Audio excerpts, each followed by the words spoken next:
So today you're joining us for Community University Engagement, Recognizing the Contributions of Professional Practitioners, a panel conversation.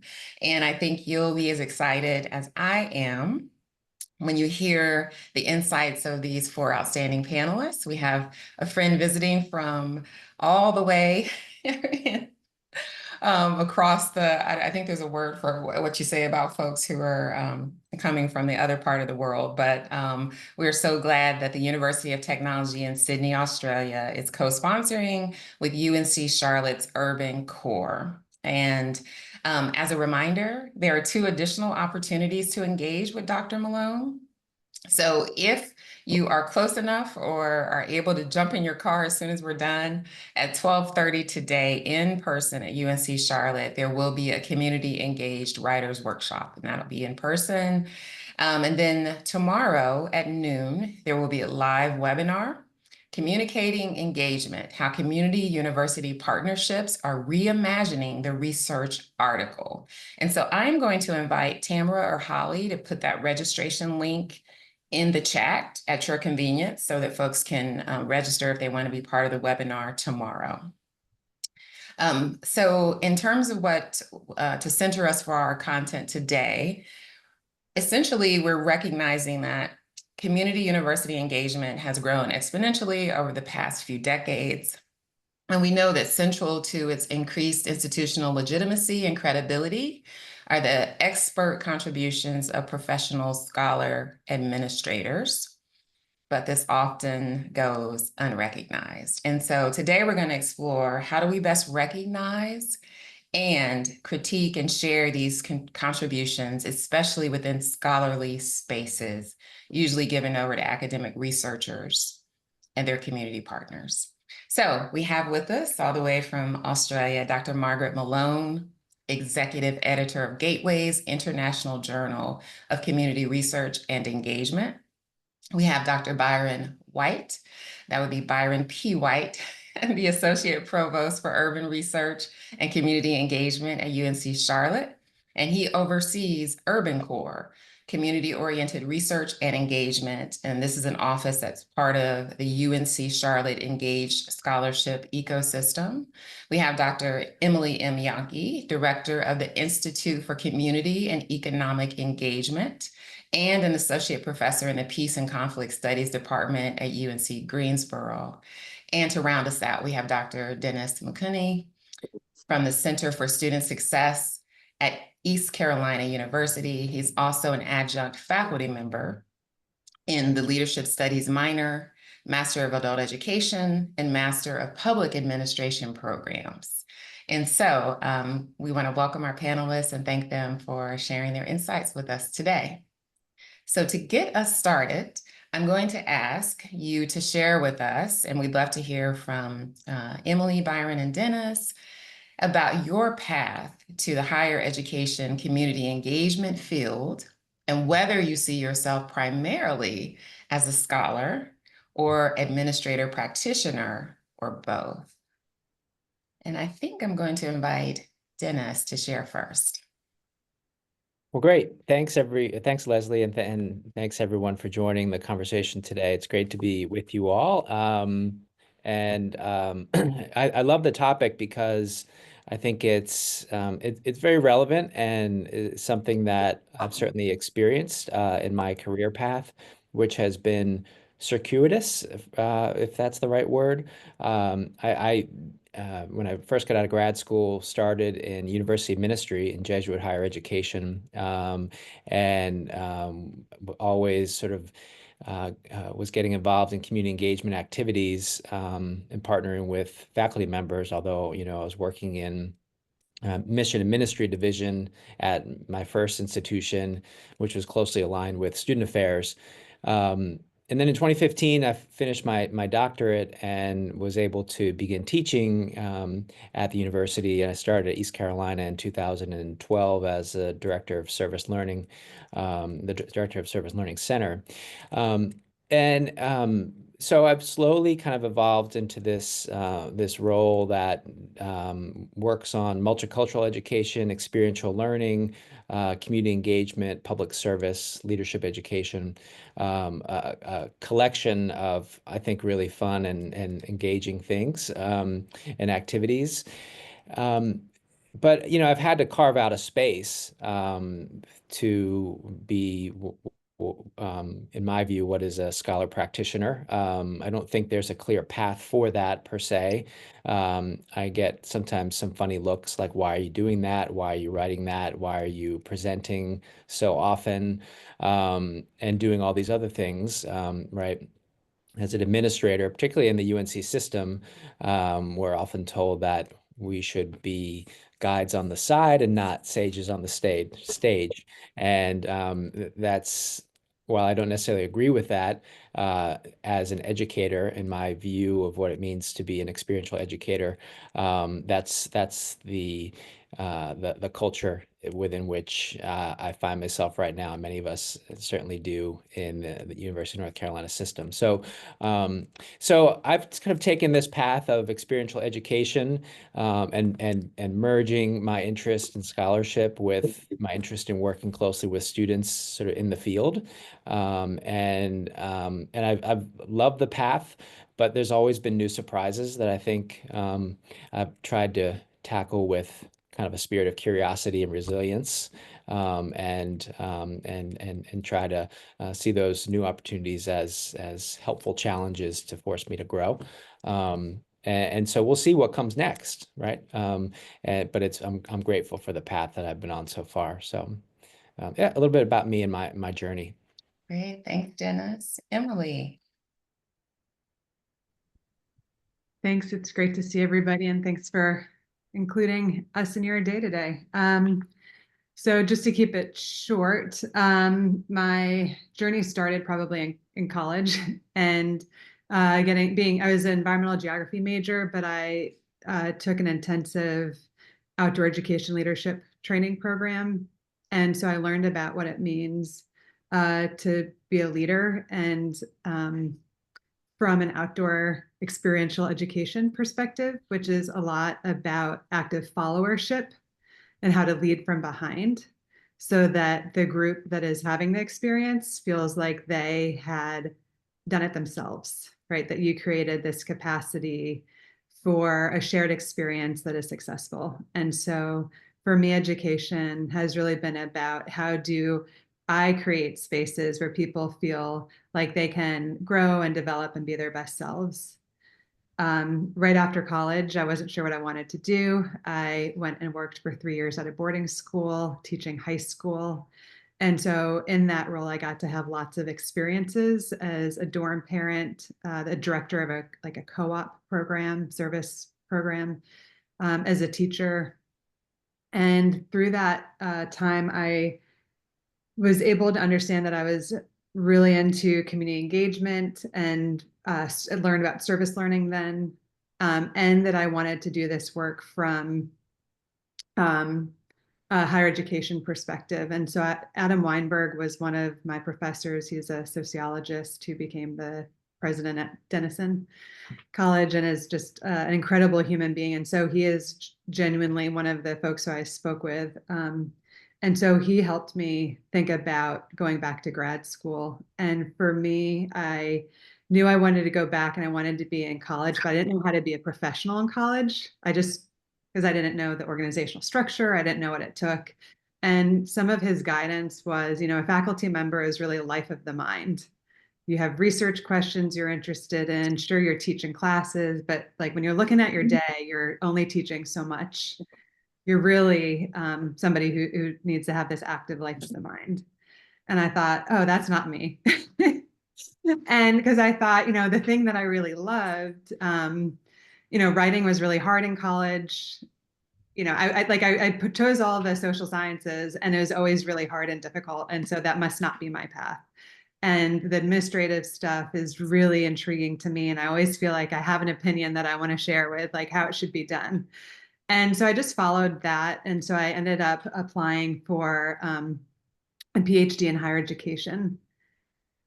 And so that was an opportunity for me to really explore higher education and to find a pathway as an administrator, because that was where I thought I was really headed.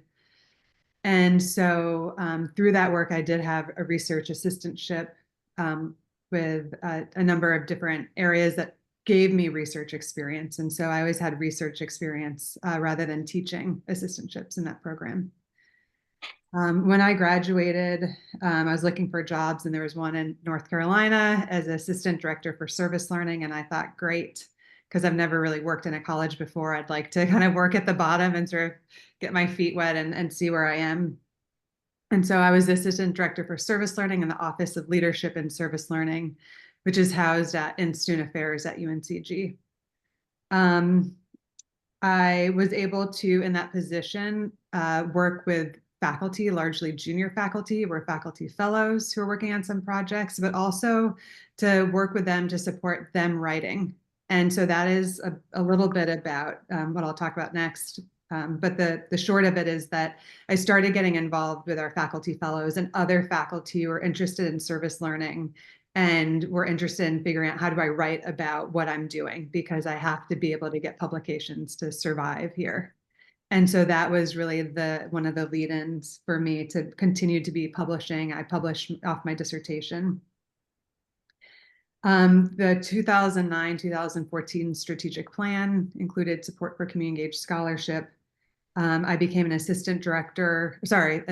special assistant for community engagement to the Vice Chancellor for Research and Economic Development at that time, as part of the strategic implementation to support community engaged scholars, because it was felt that we had done a pretty good job around service learning and curricular engagement and co-curricular, but that was time for us to really address promotion and tenure and how to help support this in the research and creative activity area. I was involved in the UNC system, which is a huge part of the path, efforts around community engagement. At that time, there was a vice president at the UNC system whose job was community and economic engagement and internationalization. And that brought a lot of us across the field together for a number of years, looking at metrics and how we describe what we're doing, so that the residents of North Carolina could fall back in love with their institutions of higher education. And this was one of the stories that person wanted to share, and we wanted to share. 2 years after being that special assistant for community engagement, I was offered the opportunity to become a faculty member in the short of it is I became a faculty member in peace and conflict studies. That was a department where I had some undergraduate experience in peace studies. And I was really encouraged by the community engagement that was happening there. They were moving from a program to a department, which mean that their faculty would have an academic home in peace and conflict studies. And so I was part of the original small handful of faculty who started that department. And it was expressly to be community engaged, to have that flavor. And a number of the faculty who I'd worked with already in those writing roles had been, or were folks that I knew. And so I'd made that connection. So I became the associate professor and the director of the Institute for Community and Economic Engagement at the same time. And the rationale at that time was that the provost wanted somebody who was going to direct the institute, who was a faculty member who had experience going through promotion and tenure and supporting it, since that was the major role of that office. And so I went through tenure the normal way a couple of years after I joined that department. So I've been through all that system. And so that's really, and then a couple of years ago, I became a full professor. And so in the department. And so that's really the path to where I am now. And in the beginning, I would have said I'm a practitioner, I'm an administrator. And then there are parts of me that say, okay, I have a faculty home in peace and conflict studies. And that's really where it still feels, is that I do have many of the benefits of a faculty position, and it's a faculty line. But the scholar administrator title feels most appropriate, because it's also my area of scholarship, is studying institutional change in community engagement. And so I do that from my vantage point of being someone who's directing this work. Great, thanks, Emily. Okay, Byron, I know your path is even a little more different. We've already heard of faith-based experiential education, outdoor experiential K through 12 teaching, research, and lots of different pathways. Tell us about yours. Yeah, mine is very different, and I'm a little under the weather, so if I stop to cough, please forgive me.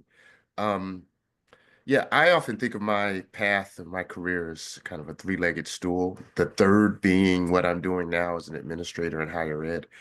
But the first, I actually started my career as a newspaper journalist and was an editorial page editor in the now defunct at the now defunct Cincinnati Post, but also 10 years at the Chicago Tribune. So I was the urban affairs editor for the Tribune and an editorial writer. And so and eventually moved into community relations there. So I feel like a big part of my career really started as sort of an observer of cities, a researcher of sorts, certainly not scholarly research, but journalistic understanding and investigation and reporting of how cities work in a dynamic city like Chicago. In between those newspaper stints, though, I did a lot of community development work. I was involved with the Asset-Based Community Development Institute, um, John McKnight and Jody Kretzman as founders. I'm still involved with the Institute. But I helped to found a nonprofit coalition of churches in a Cincinnati neighborhood that did work in community development and housing and education. Did work on the west side of Chicago with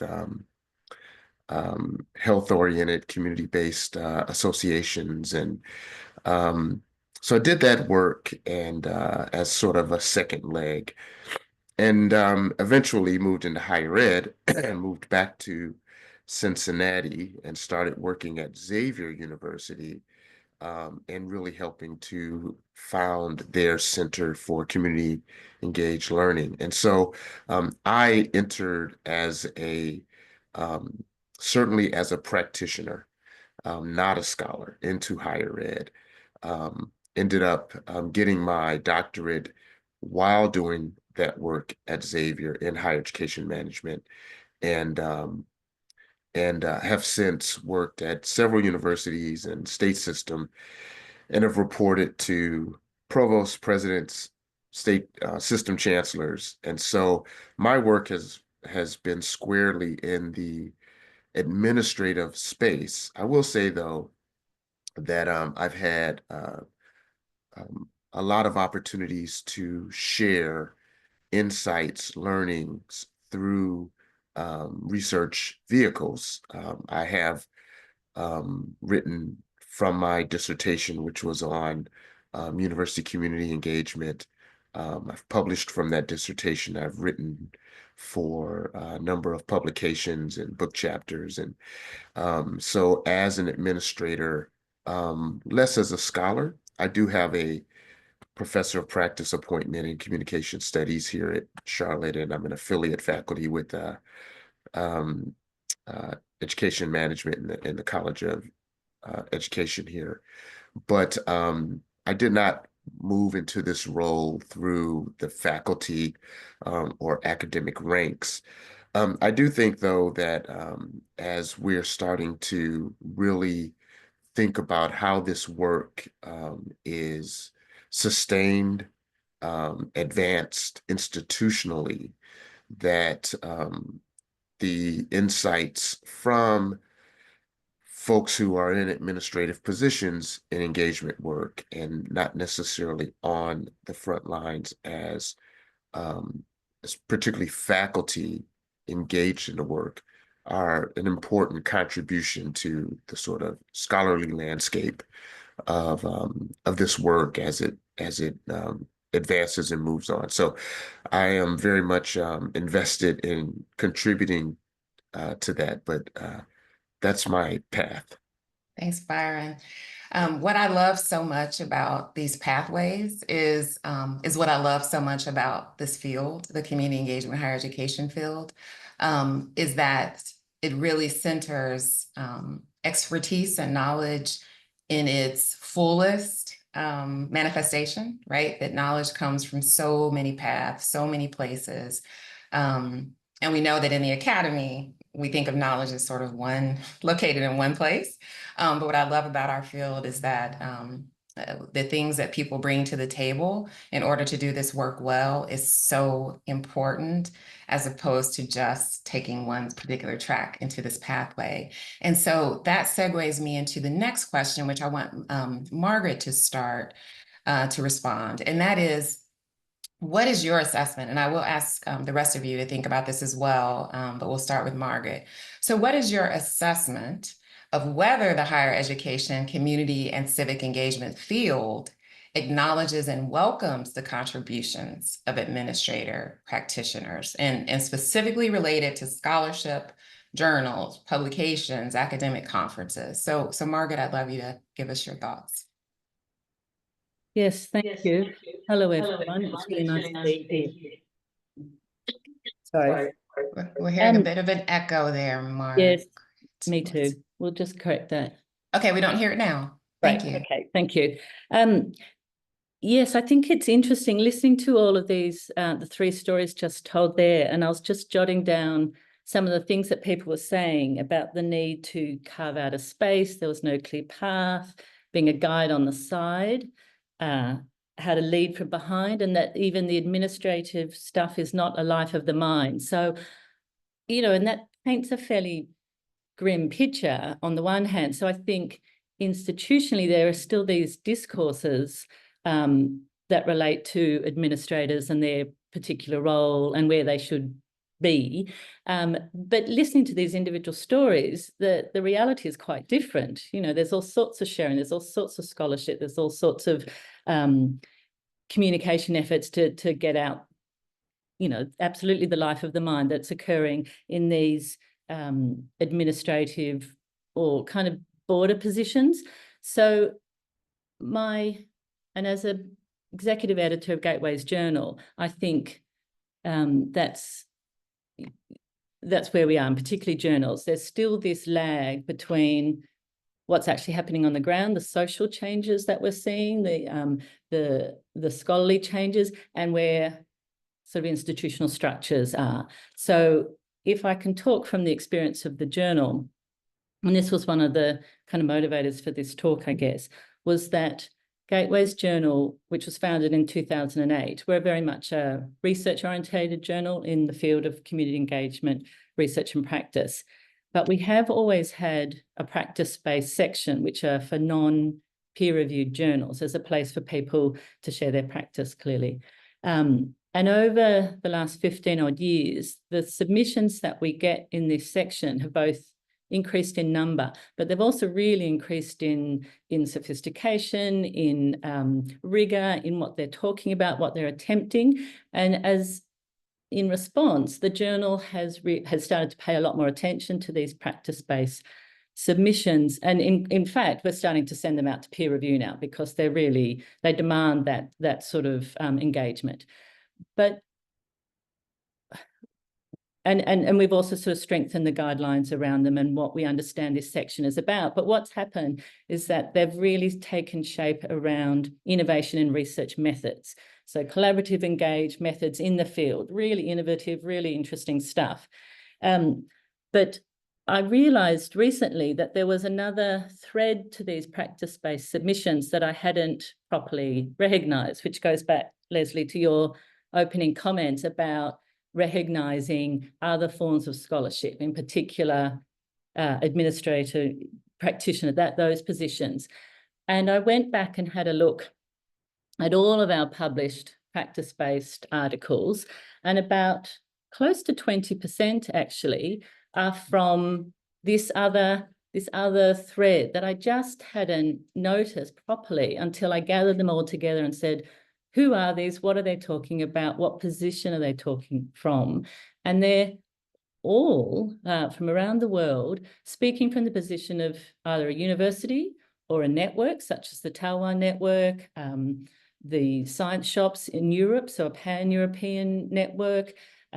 We've also got one from an organisation called Reforum, which is a 55-member network in Africa. So they're big, institutional-based, serious, rigorous, scholarly reflections on how do we do this institutional work? How do we drive institutional change? And it's quite different to the bulk of the practice-based manuscripts, which are about method innovation in the field.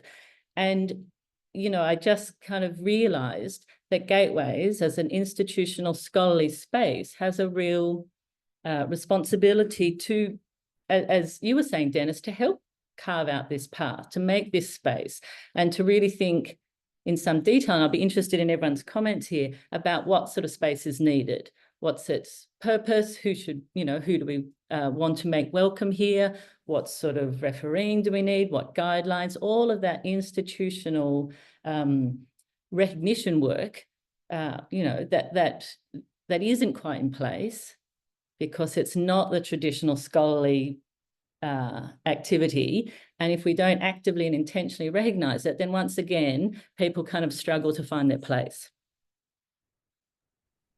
Great, thank you, Margaret. Okay, other panelists, do you have any insights on this question or a response to anything that Margaret shared about welcoming the contributions of administrators and practitioners, how well the field has done that? Yeah, let's start there. Do you have any thoughts?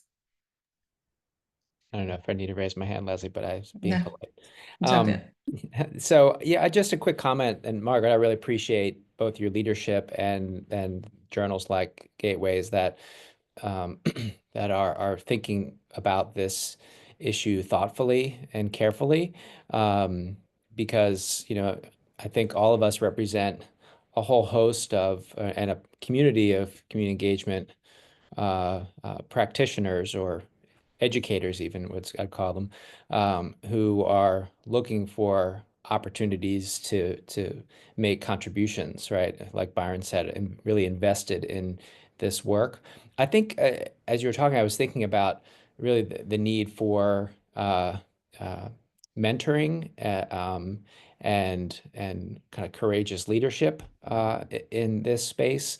You know, the colleagues that I work with, for example, you know, if there isn't sometimes for some folks like a top-down push or a culture or community of support around this work, particularly like in their home universities, and small teams or staffs or larger departments, then, you know, then they may be discouraged, right? I mean, I think you can find support in small groups with, you know, if you're active in different professional associations. I've been involved the past couple of years with the Society for Experiential Education, which has really been amazing. And Patrick Green, who's now the editor of the Metropolitan University's Journal, amazing leader and mentor, and just a great thought leader in the field when it comes to scholar practitioner identity. But you know, I think like if I didn't have someone like Patrick or folks in Patrick's orbit to help lead the way, then I don't know, and a supportive supervisor in my own, you know, context, then I don't know, you know, if the wind would be, you know, taken out of my sails, you know, to kind of keep pushing. So mentorship, leadership, a culture of support, I think is really important. And I don't know exactly how to create that. It's really a need, but I think it cuts across all types of divisions too, whether it's, you know, academic affairs, student affairs, research and engagement divisions, particularly within higher ed. So so just a comment on that particular need. Thanks, Dennis. And I'm mindful that you're also speaking to what kind of support that you've actually received related to strengthening your scholarship. And you talked about mentoring and courageous leadership. And so I'm going to invite Emily and Byron. You can give your assessment of whether the field acknowledges and recognizes or welcomes these contributions, and what support that you've actually received related to strengthening your scholarship. So we'll kind of combine those two. Yeah, I think in general, yes, there's an openness, particularly for those journals dedicated to this sort of field, like Gateways. I think there's a recognition that there's a contribution from administrators. Some of that, quite frankly, is because a lot of the folks who are really leading scholars in the field, like Emily, kind of have a foot in both of these worlds, right? They are faculty, practitioner, running centers, leading administratively. And so it's a fuzzier line. I think that in journals devoted to an academic discipline that might be open to engage scholarship types of contributions, that's a little tougher for administrators outside the discipline to contribute to. But journals dedicated to the field, and there are some very good ones that have developed, I think have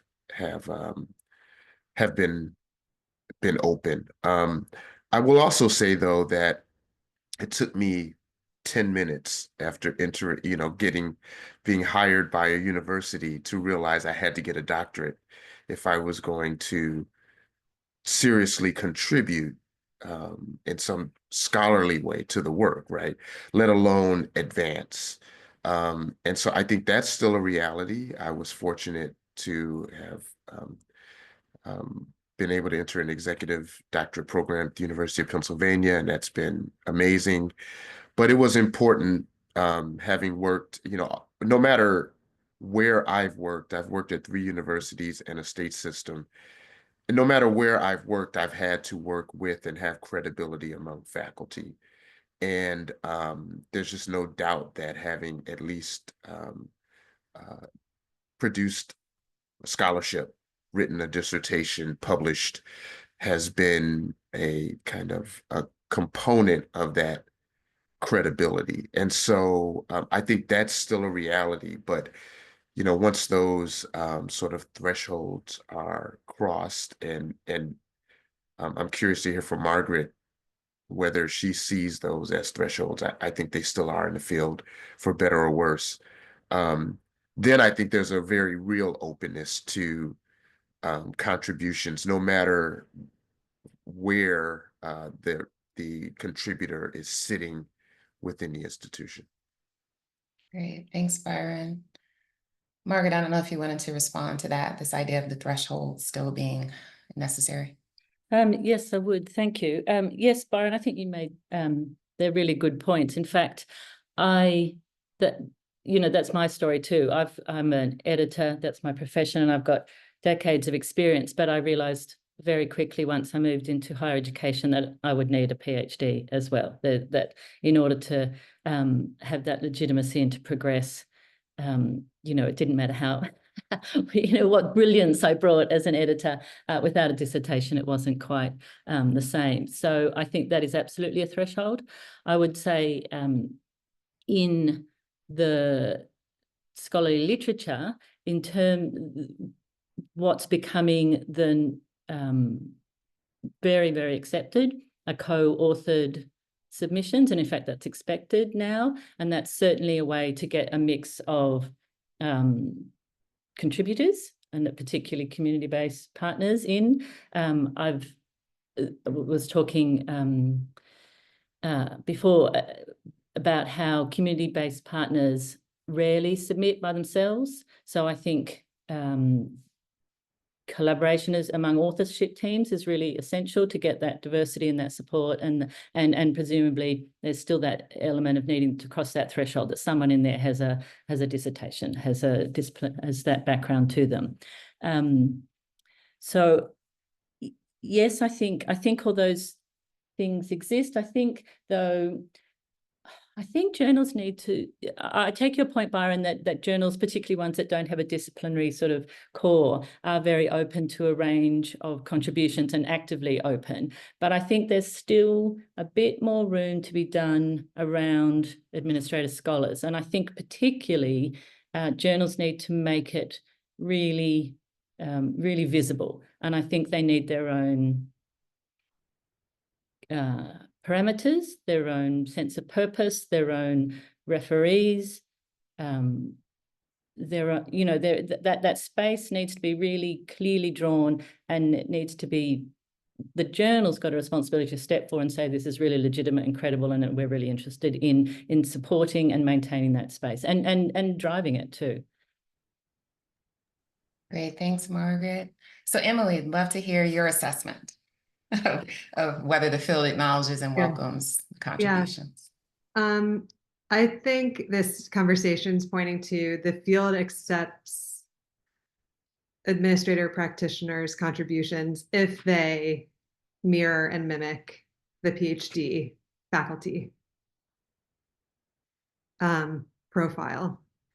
And I think in a field where we're trying to advocate for diverse forms of knowledge, diverse ways of generating and holding knowledge, and diverse forms of dissemination, I think that journals and peer review have been a core part of the community engagement field, because we need to fight for legitimacy of this field in higher education, of us as administrators with our faculty colleagues. And so I think that it has been, I won't say a necessary evil, but it's been a necessary thing. And we want to be in conversation with our colleagues. And it's fun to geek out for some of us and write these articles and get really painful feedback, and then have an article at the end that's published that we're proud of because we got that feedback and it was made better.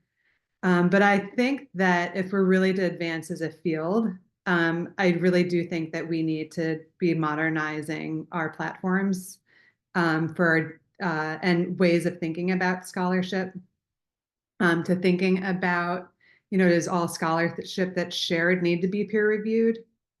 There are, you know, different journals that are just saying, hey, you know, not everything will be peer reviewed, but we're going to open up the pipeline.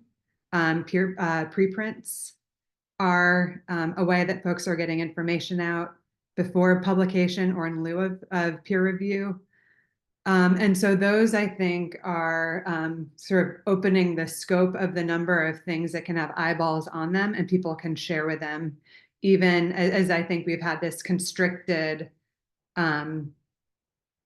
like, we don't want all, in the legitimacy world, we want to be able to say, hey, only a quarter of the articles that were applied were accepted, right? Those are, again, the faculty eminence, prestige, how you make the case for publishing in this particular article to a review committee. And so I think that there are ways that I've seen other journals and platforms have badges that help you understand, hey, is this peer reviewed or is this not peer reviewed? And to understand also, I think we've done a better job of identifying different tracks within journals of what's a research article, what's a thought piece, what's a practice focused article. I think we've tried to play around the edges there of saying we welcome these different types of scholarly artifacts, but they're still always bound within this idea of legitimacy and working for our field to get it. And I'm not opposed to it. It's been important for me, but what I'm seeing is we're really missing out on the diverse ways that our practitioners are generating and sharing knowledge. And some of the things that you know, that we see is, I'll go look at the different websites, you know, Byron's website, and look with the universities that he's been at to understand, okay, what is he doing? And that's helping, that he is sharing, he's disseminating the work that he's done, whether it's a talk and it's now made it into a peer-reviewed journal. And so I think that's where we really need to as a field, it'd be great to do that. I know we've tried to do that, Imagining America with Publix. Was it CES for Health.info work to create that. I just think that we're at a new era that is going to need us to not dismantle these journals, because I really do think there's a place for them, but to also understand how are we creating more scholarly platforms so that you don't have to have a PhD. You don't have to write like a PhD. You can write in your language, your voice, and also to communities that might not be other PhDs, but who are in this community engagement field and who want to hear that. Great. Wow. Thanks, Emily.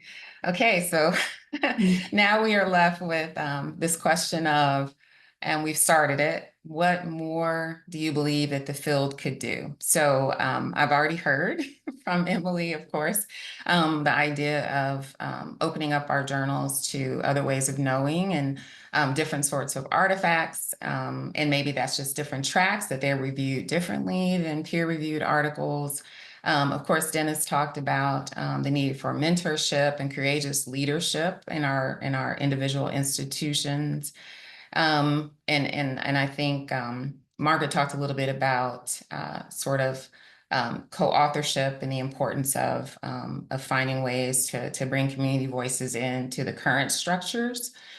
So yeah, any other thoughts you have about what more the field could do, or other supports that can be provided that you've received that have been helpful for you? Any other thoughts? Again, this is Well, related to a couple strengthening things scholarship. come to mind. Okay, thanks.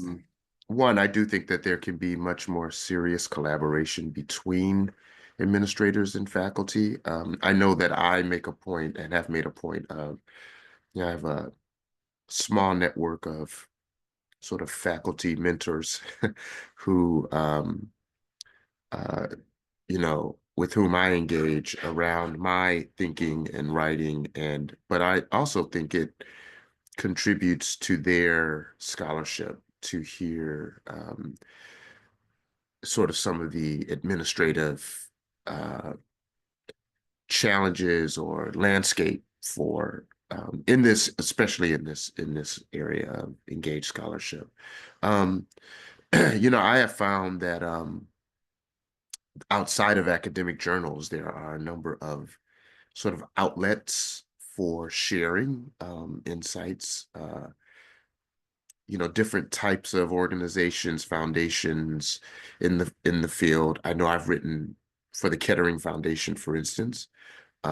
They have one journal that is peer reviewed, but white papers and reports that are shared, different associations. So I do think that there are vehicles for sharing insights about the field that are not necessarily restricted to the sort of some of the constraints of academic journals, even as they loosen up. And then, the other is social media really is opening up new avenues for sharing, and not just social media posts, but I think we see this on LinkedIn more and more. There's some folks out there who have very serious, not just podcasts, but they have regular contributions that are shared in multiple ways. Short videos, animated features, longer kinds of articles that are published through a kind of social media site. And, some of them are, I know I pay attention to. So I think that's another is really thinking about the array of avenues that are out there for contributing to the field that are gaining some legitimacy. Now, there's always the challenge that we've been talking about of, within the academy, are those things, valued? Are they recognized? And I think that's a challenge. But in terms of influencing the work, there are these emerging vehicles for doing that, I think. Thanks, Byron. Just to add to that, I 100% agree with you, Byron, about the opportunities for serious collaboration between administrators and faculty. And I think the more that we can institutionalize that and really look for meaningful collaborative scholarship opportunities, right, the better. And I think some of the professional associations are doing that thoughtfully and some better than others. You know, I mentioned the Society for Experiential Education. They have a fellowship program that brings together small groups, small writing teams to you know, wrestle with different research topics together. And but I think that not only builds network and generates scholarship collectively, but also builds community. And you know, I think like the idea of the isolated solo scholar who's churning out, you know, articles is really dated and particularly not appropriate for our field. So I think those opportunities for community building, and you know, obviously like Leslie and team through PACE and others, you know, do a great job with this. But I think about all of the colleagues that I know or work with who have presented at conferences, if they've ever been invited to consider publishing their work in, you know, in a public scholarship type of outlet like Byron mentioned, or if they are thinking that's not their domain, you know. And so I just think we need to be better about that, about, you know, looking for those avenues, those pathways, and encouraging folks to kind of continue the conversation. Thanks, Dennis. Margaret. Yes, thank you. I just wanted to jump in and add a couple of things. I like your phrase, Dennis, meaningful scholarship. And I think coming back to what Emily was saying about review, it may be that a different word is needed. I mean, when I was saying that a section or a space for other sorts of contributions, non-traditional scholarly ones, need their own reviewers, it's not so much from a point of critique, but that support that you get for manuscript development.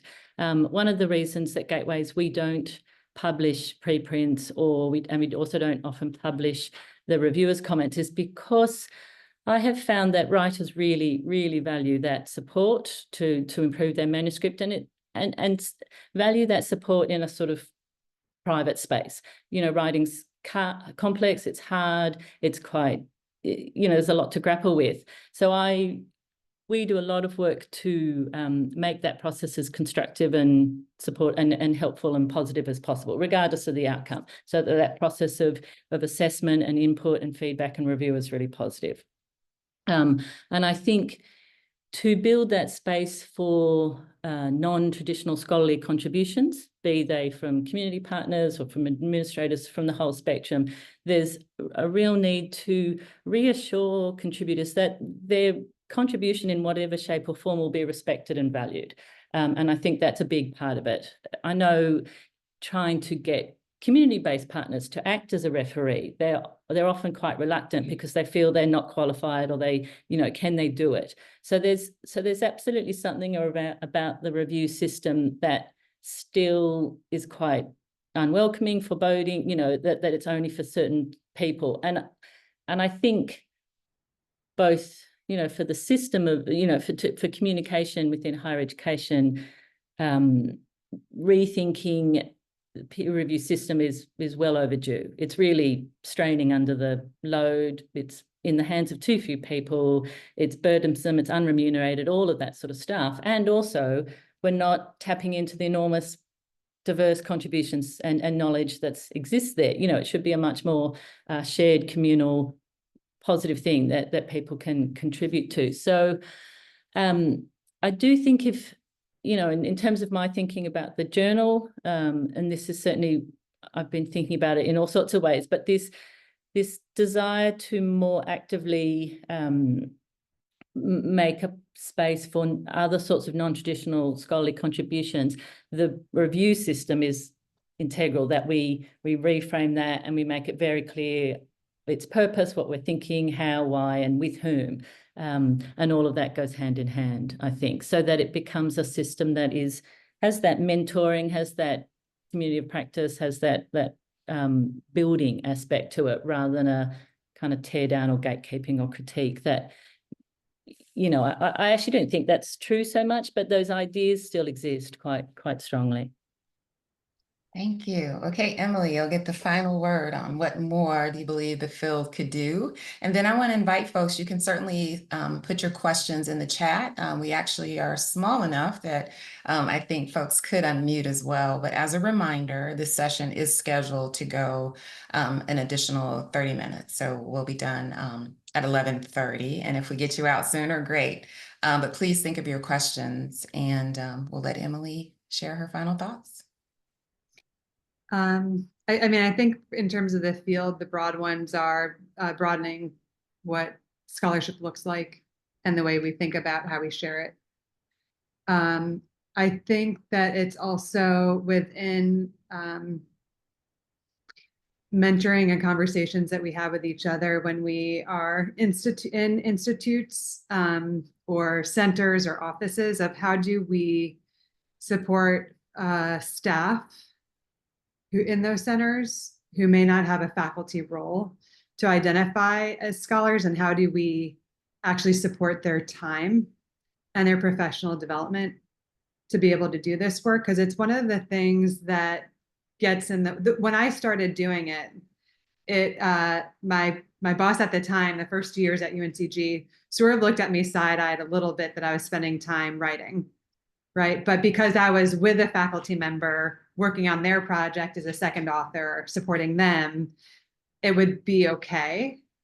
And then needing to get funding and say, hey, I need to go to IRSlice. And the reason I got to go to IRSlice was really because I was on the board at the time.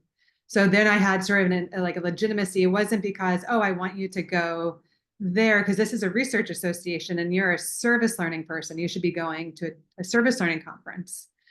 And so it was there was that challenge. And so I think that we still are asking. So the way that I ended up doing it in the very beginning was like the support I received was from my family to give me the time on the weekends to write.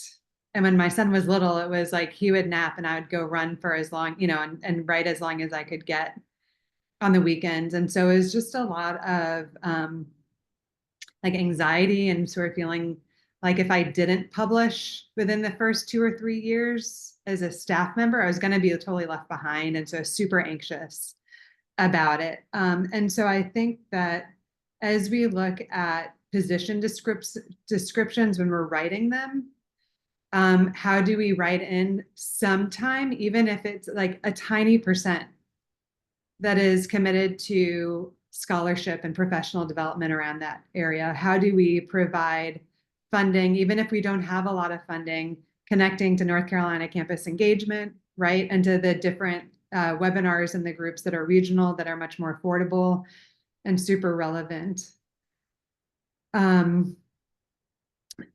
Patty Clayton and others have done writing retreats. I know Jennifer at Duke, Leslie, you've been a part of that. So there have been these field building kinds of ways that folks have provided space that we have to have, because we have to sort of show that like it's a legitimate ask and it's a legitimate space that might provide some sort of eminence back to the institution. So there's always this need for staff to be able to do that.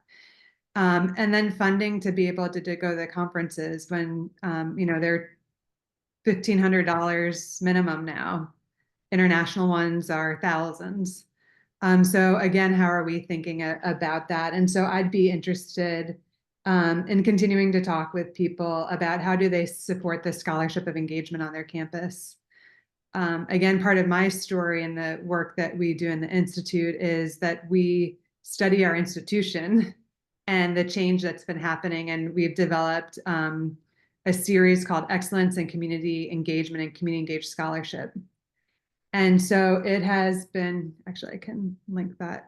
And so those are, they have authors, right? So Christy, who's on the call right now, Christy Howell is the lead author of our most recent volume. they have co-authors, right, that are citable.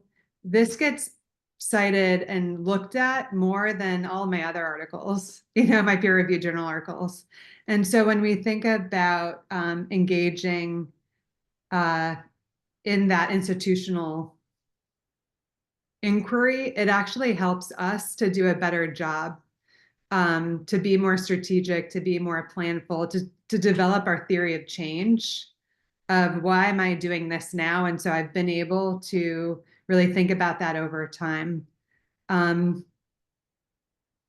So I just think that we protect faculty members' time to do scholarship. We don't protect any staff time often. And it means real time off to do this work, to be able to travel and to write it into their position descriptions, so that we can ask about it. How's it going? Yeah, so I think that's probably. Those are some really rich and transformative suggestions, and they're not actually even that big, are they? To allow to develop staff in our different offices to have the time off, the funding, and the support. Yeah. All right, and thank you. And I know that because I was treated that way for the three, like after those first 2 years, I had a new boss for another 3 years when I was still staff, and she treated me that way.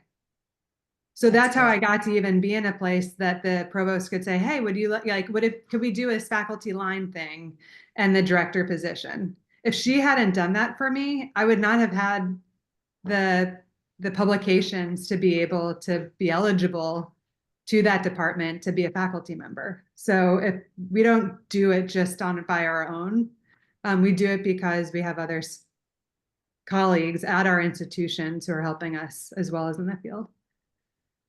Sorry. Thank you. I felt like that was important to give her credit.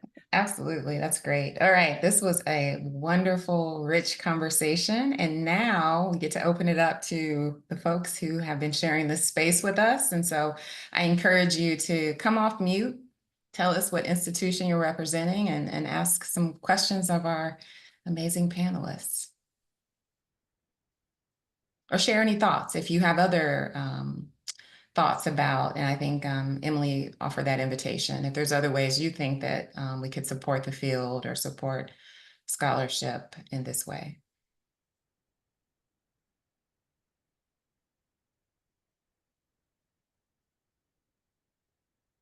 And I'm mindful some folks might need to step away at 11, but you can also type it in the chat. We'll give a minute or two to. And if our panelists in the meantime have other thoughts that have come to you, you can certainly round us out there.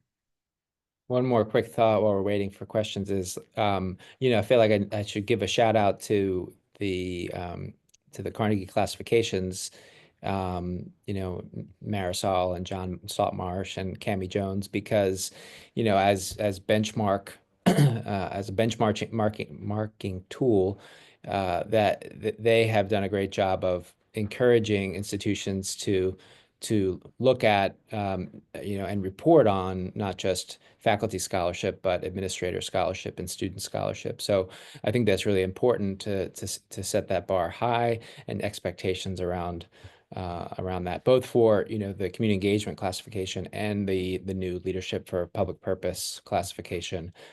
So I think that's a important feature of those elective classifications, to reward those contributions. That's great. That's a great point. Yeah, so just wanted to, I appreciated Emily's comments. I think that there's a lot of attention being paid to the collaboration with community partners in scholarship, co-producing, research efforts, and but not as much to the sort of staff engaged beyond the sort of lead person in these offices. So I know I have team members on this call I've been encouraging to publish. I'm not going to call anybody out. but I do appreciate just the responsibility to create that environment and time and resources for folks to do that. It's really important. Thanks, Byron. And I saw in the chat, for those who didn't know, Cammie Jones-Friedrichs, who actually helps lead the Carnegie classification, did join us for this conversation, but has now had to step away. All right, I am going to open the floor again for any questions. You can raise your hand, come off mute, type it in the chat. All right, I think I cannot believe Carlos Alexis Cruz doesn't have anything to say. That's all. Not to throw anyone under the bus, but I know that dude. Oh God. Well, I just was thinking that I didn't want to be the first one. So here was like, you know, waiting for somebody to step into that queue. But hey, no, I think I have two questions. I mean, I think for panelists like, I would love to hear some of the perspective in which how the arts intersect some of the words, both in the journal or in your institutions, like examples. I would love to hear, how does that, like just touch point with your areas or, the publications that are happening within here. And then the work that we do, it's to change things and to bring communities together and not do that from an outsider perspective, but to like listen and work together to provoke change. So in essence itself, that's research that happens that is impactful. But then, then we're talking about, other modes of dissemination, to hit other spaces. And I wonder, how does that circle back, if anything, with the lessons learned there to be also of equal impact to the communities that we engage with? So the work happening in community then goes elsewhere. Those things learn, do they come back, filter back, help, engage new conversation, that kind of thing. Yeah, those were my two quick thoughts, and thank you for the cue, Byron. Thanks, Carlos Alexis. Those are great. All right, who wants to jump in? How the arts intersect with this, and then also how does this cycle come back? If ultimately our goal is to impact communities, how is all of this translating back to that? I can just make a small answer towards the first question. Were you interested, Carlos, in how the arts are visible in communication? Was that the question, the first one? I think with everybody, I am in the theater department. I've developed community engaged work, and I also have a contemporary circus company connecting communities together through circus. So giving you that as a background, that I come from an artistic perspective.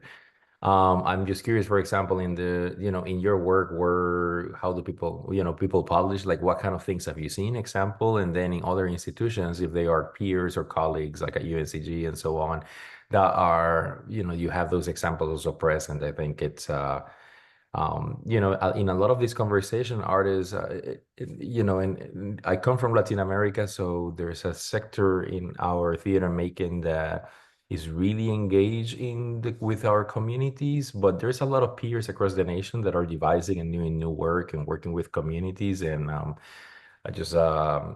would love to see more of our peers, artists, like engage in this same conversation in these spaces too. So anyway. Yes, thank you. I actually think that's exactly some of the innovation we're seeing in the practice-based articles that I was mentioning before. Some of the most fantastic ones that are coming through now integrate art. So theatre, movies, videos, still images, performance, and they're really, really fun articles, but they're also incredibly successful as a means of engagement with communities. So I actually think that's really going to grow. It's taken a little while for journals, or perhaps some journals more than others, to forget that they're no longer a hard copy, they're no longer printed, and you've got all this digital means at our disposal.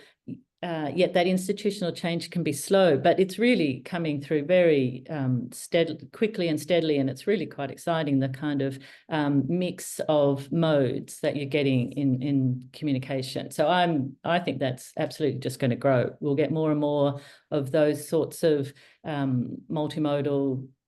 So it's not just writing, but it's also sound and images and pictures and all sorts of stuff. It's really, I think that's that absolutely should be what we're doing, because it allows people to contribute in their own voice, in their own form, in their own way. And you get that real dialogue going on the page. Yeah, so I think that was one of the things I wrote down in terms of the things that need to change. One was peer review, the second was multimodality, and the third one was a lot more collaboration. You know, kind of, we've done some cross-disciplinary stuff, but this thinking about in Australia, for example, a lot of the work is led by administrators in the engagement sector, because there's not as much funding, and there's certainly not as much sort of research focus on engagement. So it's often, in my centre, for example, at least, the administrators are partnering with community partners, and they're really driving it. Yet we rarely get manuscripts with administrator community partners as the authors. You know, that would be something that I think there's a role or you know, a contribution a journal could make to really welcome those and draw attention to it, that there's a place for them. Yeah. And we would work with those authors if they were interested to help them reach publication. Byron, it looks like you came off mute, and then we'll have Rebecca's question. Go ahead, other Rebecca. So, sorry, I didn't mean to step on anyone's toes here, but I do community work through the arts, and have run into a lot of barriers because of that. One of which is that I'm at a conservatory. I'm not at a research institution. I am working 50 plus hours a week easily, so I certainly don't have time to write. And so, you know, because I do community engagement and career readiness, right? So I'm and it's me. I have a business officer. That's it. So time is critical. But I have students out in the community every day doing multiple modes of engaging through the arts. So I think I have a couple of questions. One is like, what type of journals would you recommend for publication if I were to ever find time to write? Another is, you know, to say it again, I'm not a research institution. I have some data, but a lot of it is just qualitative and definitely not quantitative, except hours in a few surveys. And another one would be, how do you get an institution? And there's been a significant change in the 10 years I've been doing it, because our institution didn't do anything prior in engagement. But how do you get an institution to acknowledge that this is important, especially in terms of giving faculty leave to develop and be engaged in the community? Thanks, Rebecca. That second part is the $1 million question, but I will I see that Emily did put into the chat Public, which is the Journal of Imagining America. And so that certainly is one publishing venue for folks who do community-based artwork. Other panelists, do you have other thoughts about Rebecca's questions? How do you get institutions to create space for this? Yeah, this is the $1 million question, right? I mean, it's not only is there not a sort of, I don't think, single answer, so much is dependent on institutions, leadership, and makeup and focus, but then that is shifting all the time as leadership comes and goes, and as institutions face various challenges. I think, though, in general, most of us in this field would say that this really is the future of higher ed. I mean, this is in almost every component of of the challenges that higher education is facing.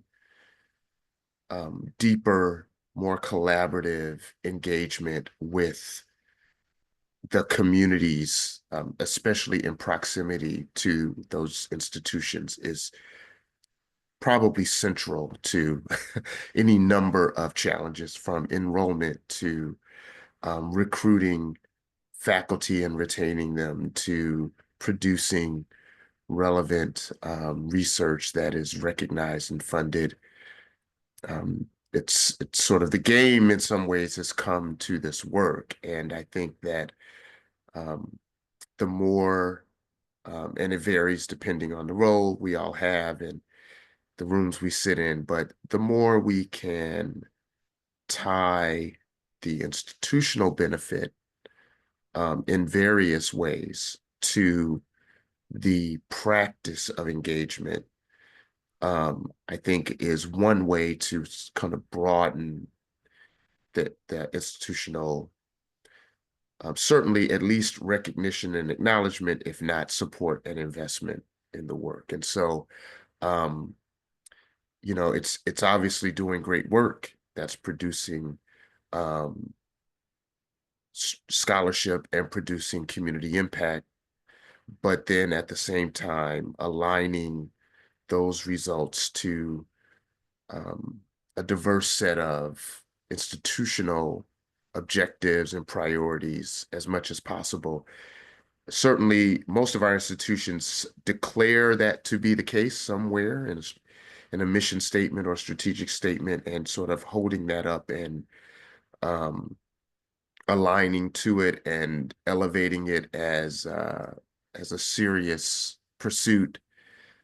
I think all of that's important to accomplish the kind of support you're talking about, Rebecca.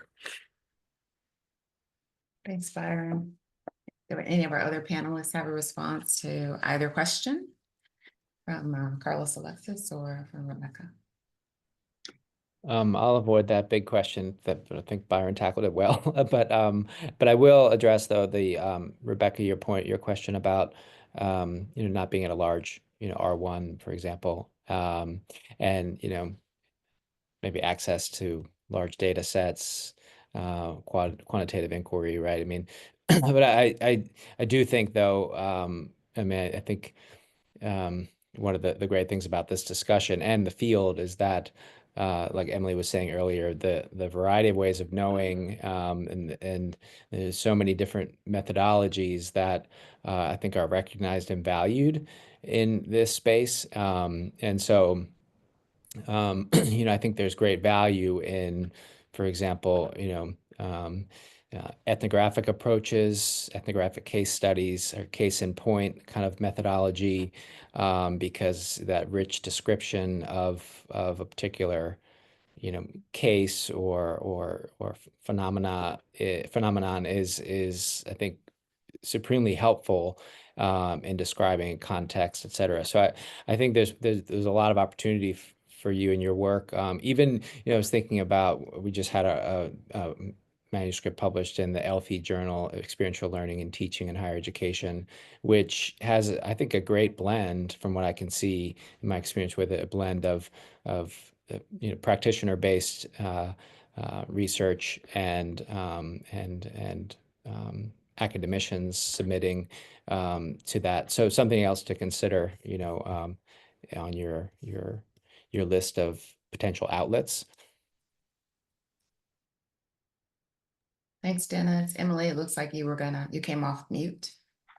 Yeah, I think it's such a tough issue, but I do think that what we're seeing on our campus, or what we're trying to do on our campus, is really help show how community engagement can be an area of distinction for recruiting faculty, staff, students, especially as so many folks are online and having kind of remote virtual experiences, which many of our students do have. How can we have opportunities that maybe looked like practicums, teacher placements, internships, and really make them so that they're community engaged with that lens, and so that it's more ethical, it's sustainable. And so how can we pull on that lever, because for our campus, enrollment is all we're talking about in terms of our budget. So if we're going to talk about community engagement, how do we help with that? I think the other pieces that folks, Erica Rencher and Christy Howell, who work with me in the Institute, or who I work with in the Institute, have been trained in ripple effect mapping. And Anna Bartel Sims, she was formerly at Cornell. She's now doing independent consulting. She came to our campus and did training with us, but also some facilitations around that. And one of the questions she posed was, if not for this, then blank would not have occurred.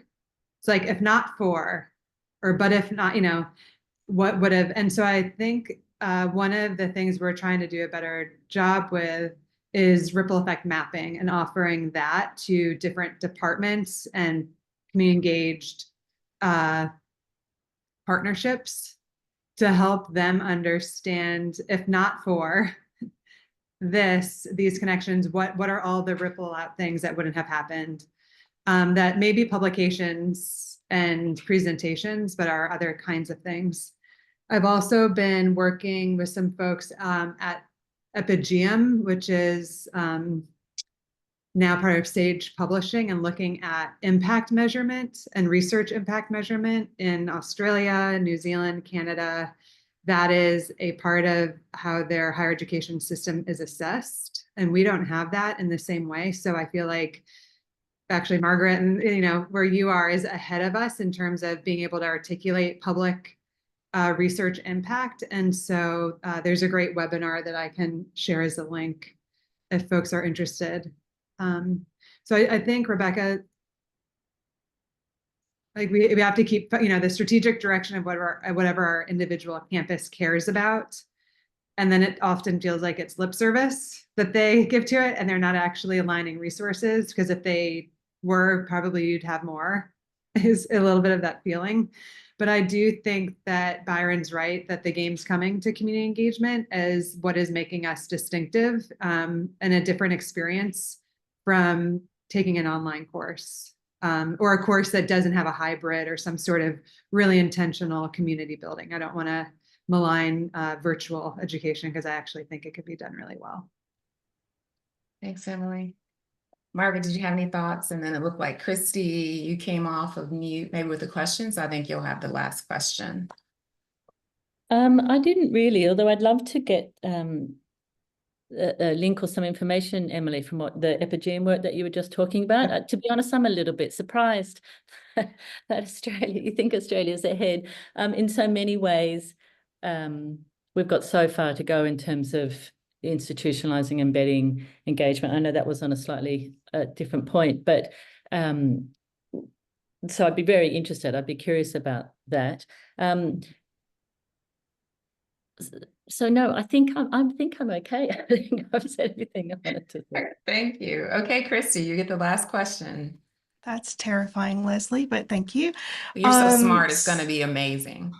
Bless your heart. So, as a staff member who's done this work both without support, and thank you, Emily, with support, in my experience, creating that space that values and champions staff expertise is going to be a vastly heavier lift than I think even a lot of faculty are ready to embrace.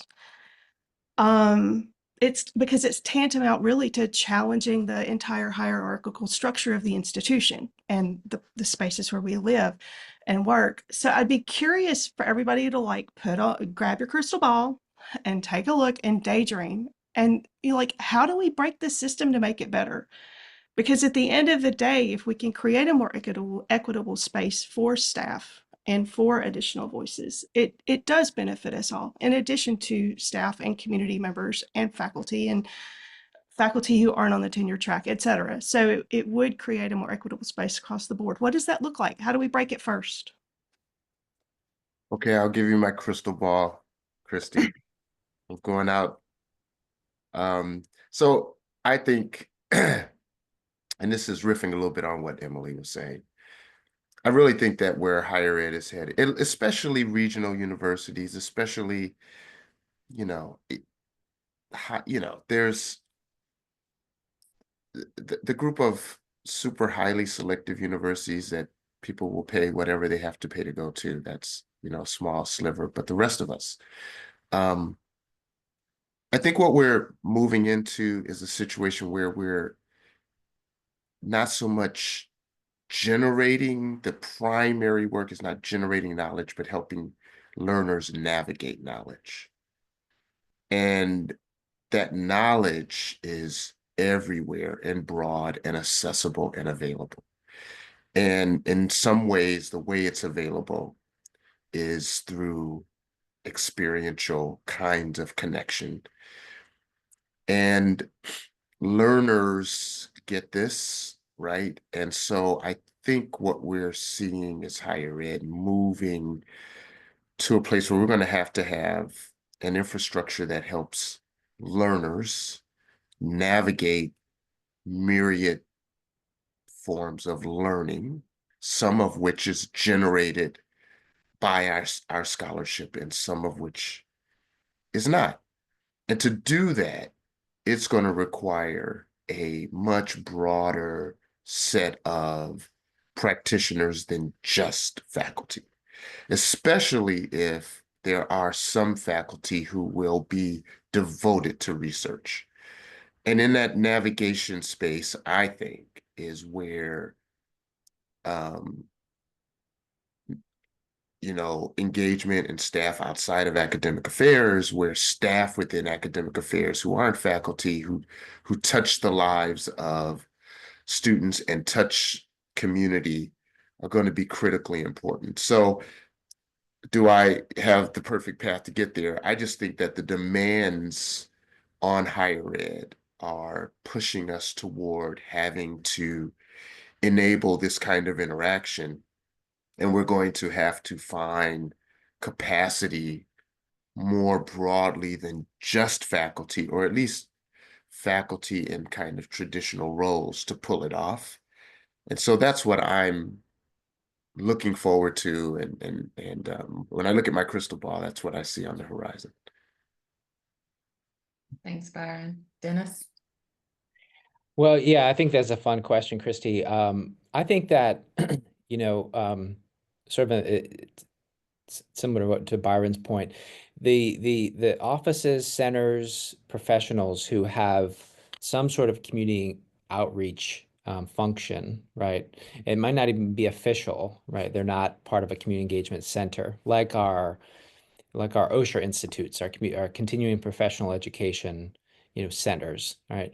My colleague who directs that office here at ECU, I mean, you know, her network in the community is huge and probably rivals anyone in our service learning center or engaged faculty member, but is attending professional development around continuing professional education and best practices there, or our faculty excellence, you know, colleagues, centers for teaching excellence, or our economic development officers, you know, folks who always have, you know, one foot in the community and one foot on campus.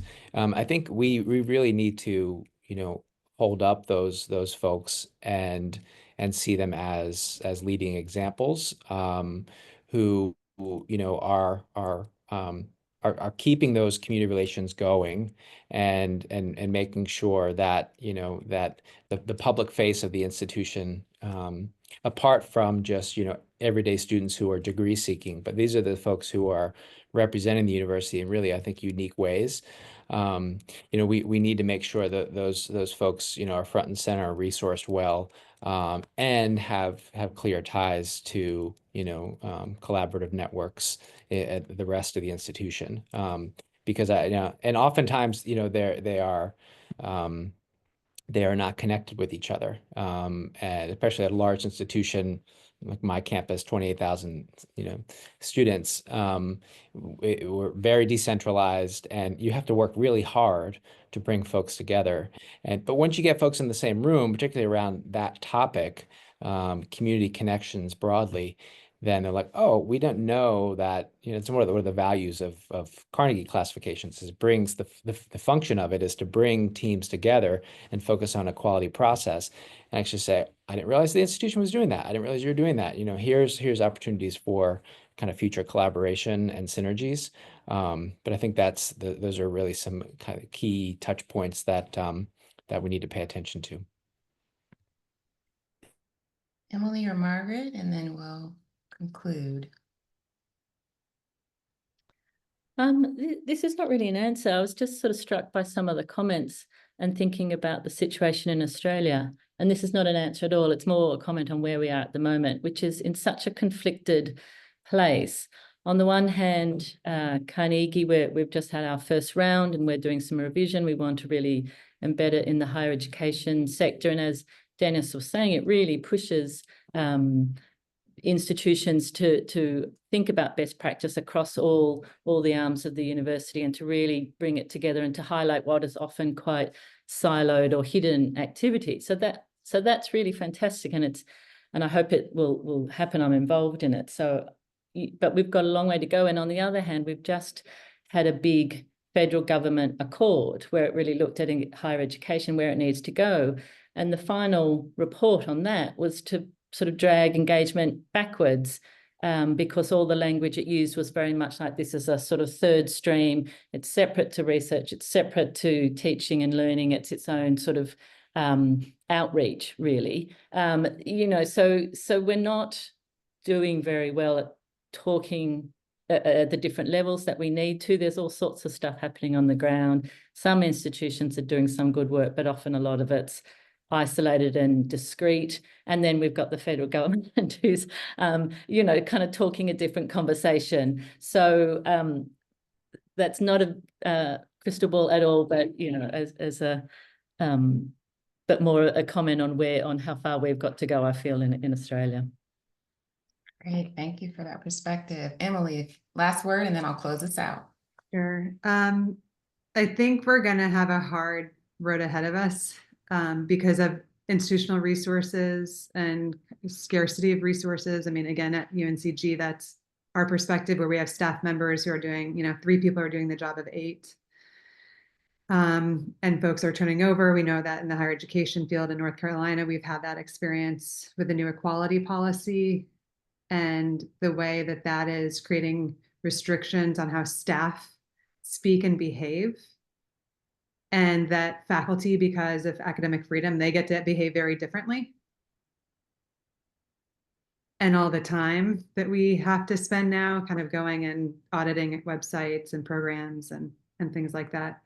I think it's going to be especially hard for a while to hold space for each other, to feel like we want to do this thing that it feels extra, because it's often not in our job descriptions, though it does enrich us, or it gives us opportunity for a future position that we might want to step into next. And so I do feel as though Erica had, I think she stepped off, has on her signature page a James Baldwin quote, which is about the place where I fit will not exist until I make it. I might have not gotten that exactly correct. I think about that very often because I think that we have to create the spaces that we want to see in our realm of influence.